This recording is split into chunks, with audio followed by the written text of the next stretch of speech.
You know, they say trauma changes you. It sharpens you, or it breaks you. For a long time, I thought I was just bending, adapting, trying to survive the constant low hum of being the unwanted note in our family's perfect melody.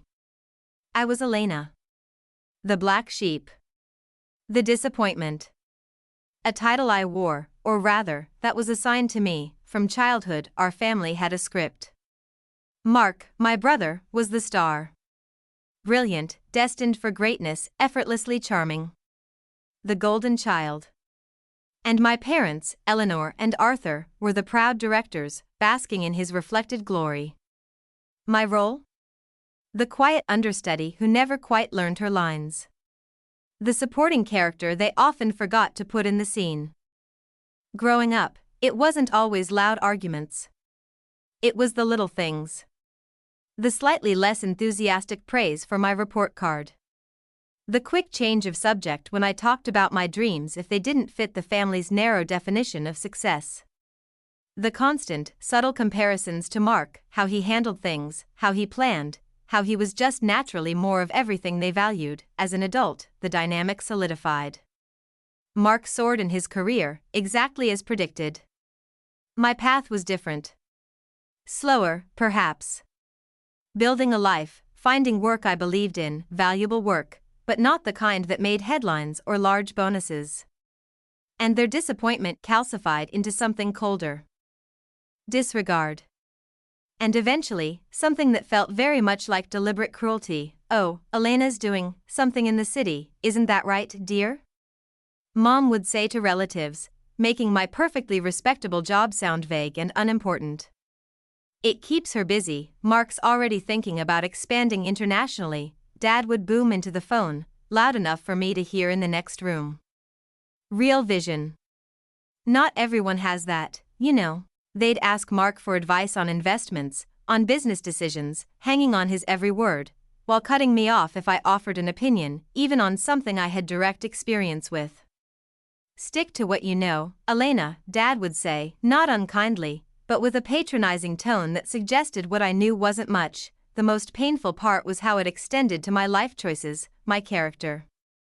If something went wrong for me, it was because I wasn't careful enough, not smart enough, not like Mark. If something went right, it was luck. If I was struggling financially, which, trying to make my own way without family handouts, happened sometimes, they'd shake their heads. See? This is why you need to be more practical. Elena. More like Mark. If Mark struggled, it was a learning experience for a future leader. The only respite, the only place I felt truly seen and valued, was with my grandpa George. He built his business, Tech Dynamics Corporation, with grit and a sharp mind, but also with a deep sense of fairness. He saw through the family facade. He'd invite me to his study, away from the subtle digs, and ask me about my work, my ideas, my struggles. He listened. He'd share stories of his early days, times when he was underestimated. Don't let their noise drown out your own thoughts, Elena, he'd tell me, his eyes kind. Strength isn't always loud. Sometimes, it's just enduring. And building. Quietly. He was my confidant, my quiet champion. He lived in a charming, older house in the countryside, and spending time there, away from the city and the family's expectations, felt like breathing clean air. In his final years, I moved in with him, helping manage the property, spending precious hours just being with him. It was the only place I ever felt I truly belonged in that family's orbit. When Grandpa George passed away, the world felt a little colder, a little less kind. The loss was immense. But quickly, the grief in the family twisted into something else, anticipation. The reading of the will. Grandpa George's estate, including the controlling interest in Tech Dynamics, was substantial. And everyone assumed they knew how it would go. Mark, the golden boy, would get the lion's share, the business, the legacy. I, the black sheep, would get a pittance. A token, the lawyer, Mr. Henderson, a stern, precise man who had handled Grandpa's affairs for decades, informed us the formal reading would be in a week. But even before that, the family began their own informal distribution. Making their assumptions brutally clear, obviously, Mark takes over tech dynamics, Dad stated at a family gathering, his voice booming slightly, ensuring everyone heard. He's the only one with the vision, the business acumen. George always intended it that way, Mom added, smiling brightly at Mark. He saw himself in Mark. That drive. That ruthlessness, when necessary. Ruthlessness she clearly approved of. My quiet suggestion that perhaps the company's strength lay in its established foundation and loyal employees, not just ruthlessness, was met with polite, condescending smiles. That's a sweet thought, Elena, Mom said, as if I were a child. But business is for the big players. Not sentimentality. Then came the specifics of my expected inheritance. Sitting me down, Mom and Dad outlined the plan. George set aside a small trust for you, dear, Mom explained, trying to sound gentle, as if delivering good news. Enough for comfort. And his book collection. He knew you liked reading. It's a very sensible amount for you, Elena, Dad added, in that patronizing tone that always made my skin crawl. Manage it wisely. Don't make any impulsive decisions. Don't mess it up like you mess other things up. Mark is getting the controlling shares, the properties, the liquid assets to grow the business, Mom continued, oblivious to the pain she was inflicting. He has the capacity for that kind of responsibility. It's simply practical for the one who is actually capable. Impractical for the disappointment. Their words were like tiny, poison darts, hitting their mark. They didn't just tell me what I wasn't getting, they told me why I wasn't getting it. Using every past insecurity they had helped create against me, the cruelest blow came regarding Grandpa's house.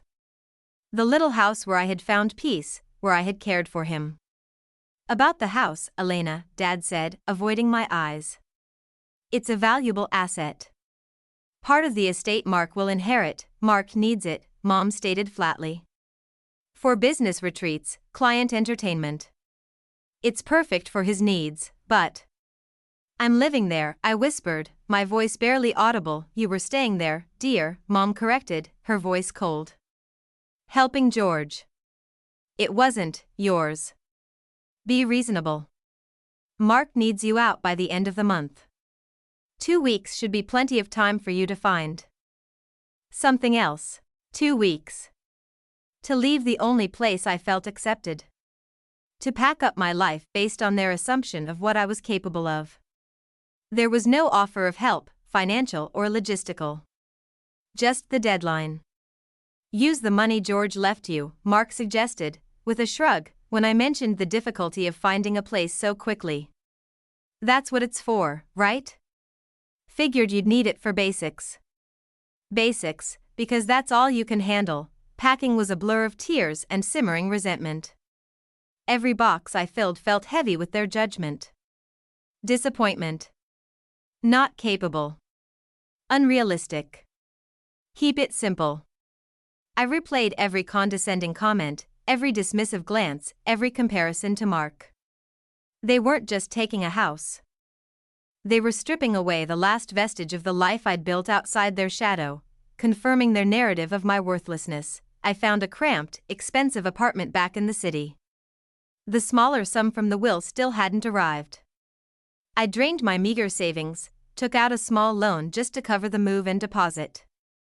I felt utterly alone. Kicked while I was down. Their voices echoed in the silence of my new, unwelcoming apartment. Was Grandpa George truly like them? Did he also see me as only capable of managing a small sum and some books? Had even he given up on me? The thought was soul-crushing. It was the lowest point.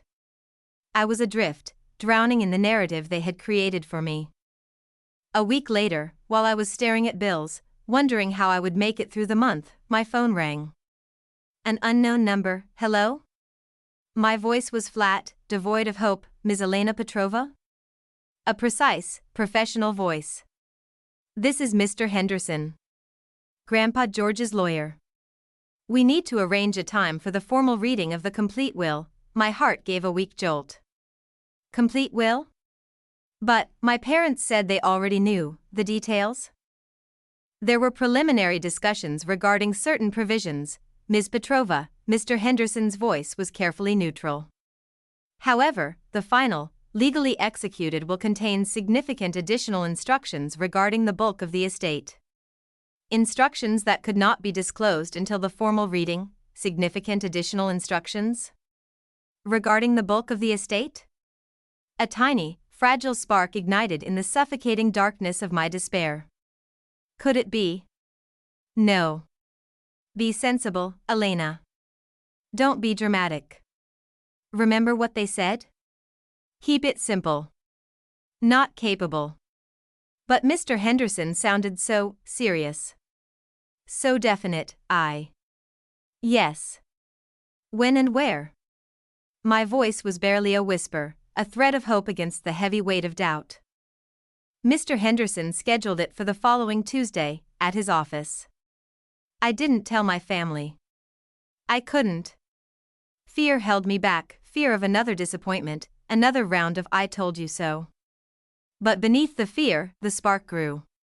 Fueled by a desperate need for validation. A desperate hope that maybe, just maybe, Grandpa George saw something in me that they didn't. Something more. The next week crawled by. I replayed every moment with Grandpa. His words. His look. That quiet belief in his eyes. Was it my imagination?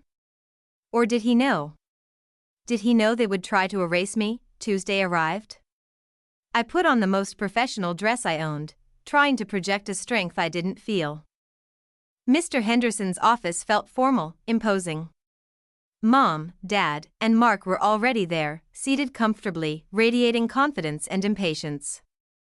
They glanced at me as I entered, their expressions a mixture of mild surprise that I showed up again, and the usual condescension. Mark gave a small, pitying smile. Mom's eyebrows arched slightly.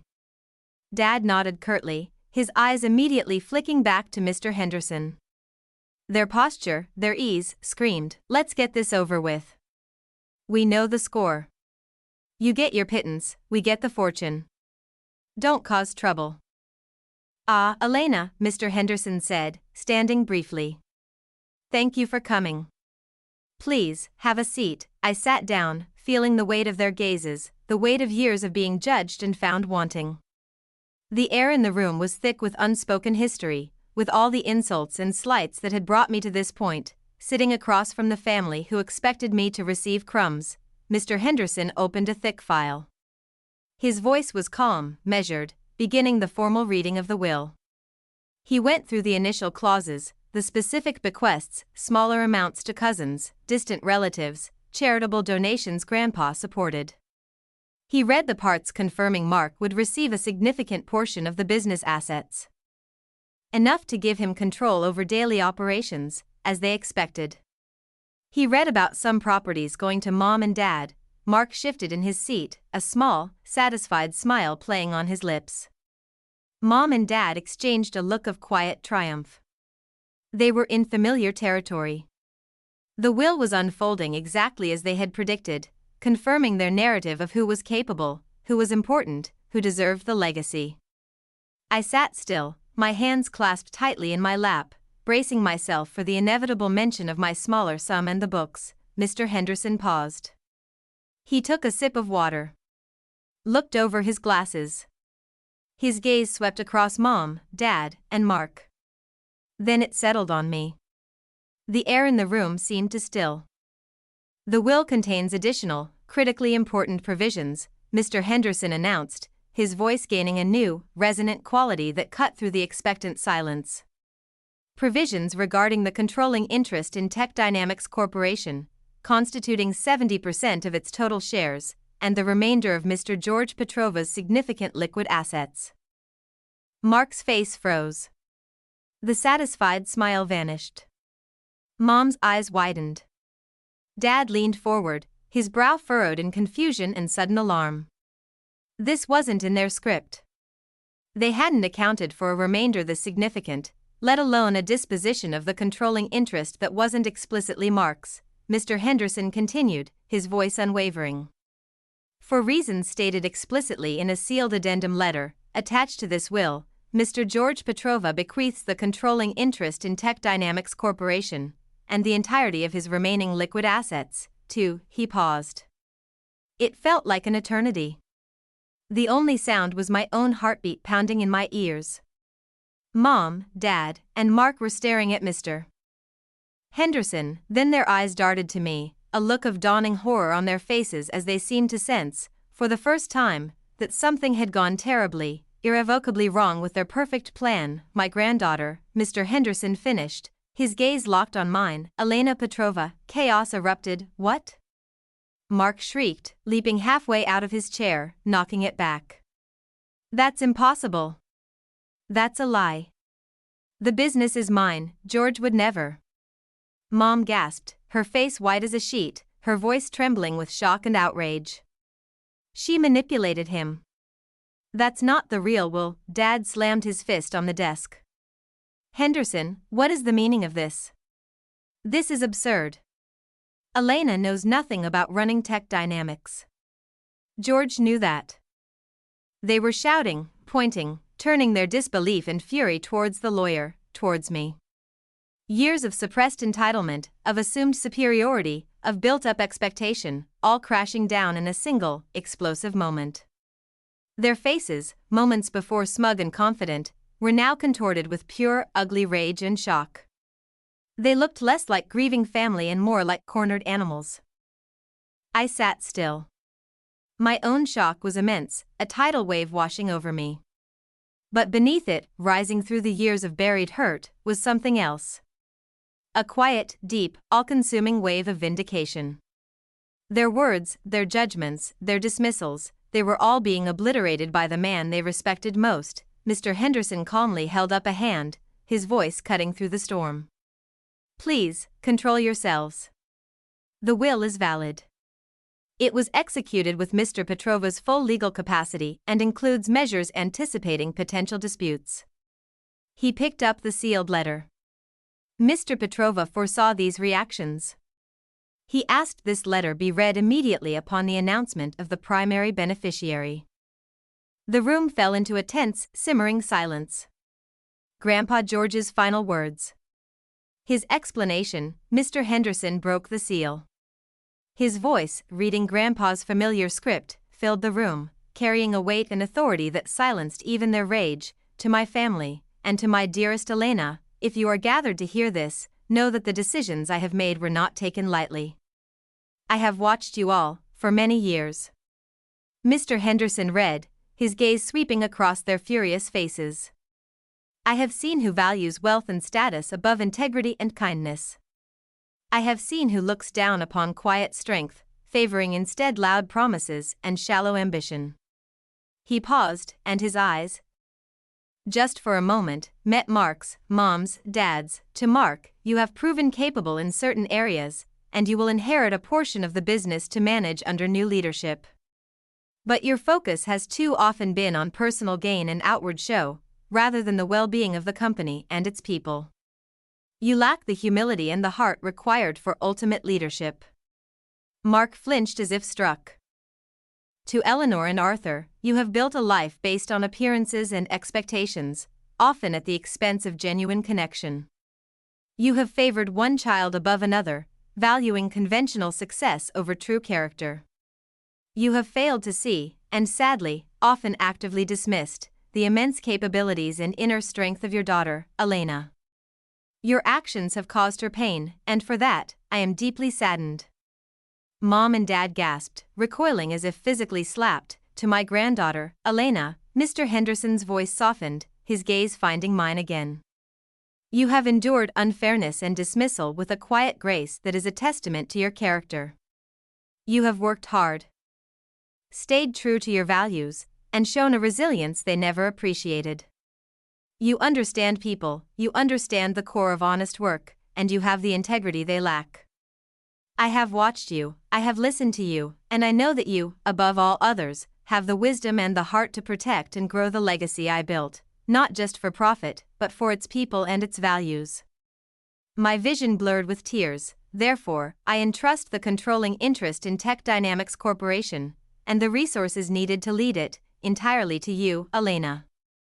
Do not let their past blindness dim your future. Surround yourself with people who see your worth. Build on the foundation of integrity. And remember that true strength lies not in being loud, but in standing firm in your truth. Mr. Henderson finished reading. The silence that followed was different. It was the silence of utter defeat. Of exposure. Mom and Dad looked devastated, their carefully constructed facade of the perfect family shattered by Grandpa's final judgment. Mark looked as if he might spontaneously combust with rage and humiliation. This is outrageous. Mark finally roared, regaining his voice. She can't. She'll ruin everything. We'll sue. We'll prove she coerced him.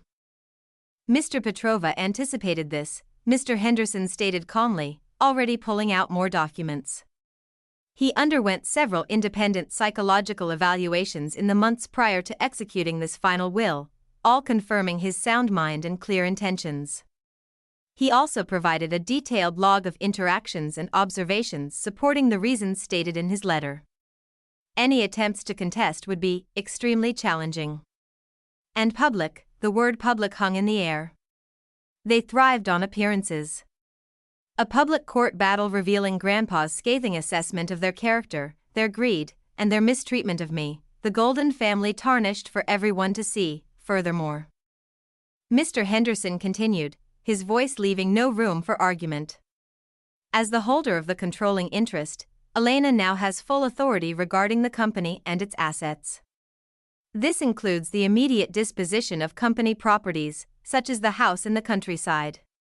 He looked pointedly at Mark. Mark's face went from red to ashen. Elena, Dad said, his voice suddenly much softer, a desperate, pathetic attempt at conciliation.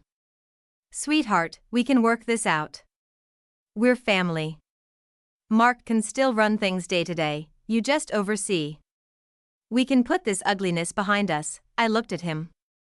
At Mom. At Mark. Their faces, stripped bare of pretense, showed only self-pity, greed, and fear. All the insults, all the times they made me feel less than, all the times they tried to erase me, it all came flooding back. I took a deep breath. Standing firm in my truth, Mr. Henderson will be in touch regarding the transition of Tech Dynamics, I said, my voice quiet but steady. And also regarding the vacation of the countryside house. You have until the end of the week, Mark. I looked at Mom and Dad. Grandpa was right. He saw your character. And he saw mine.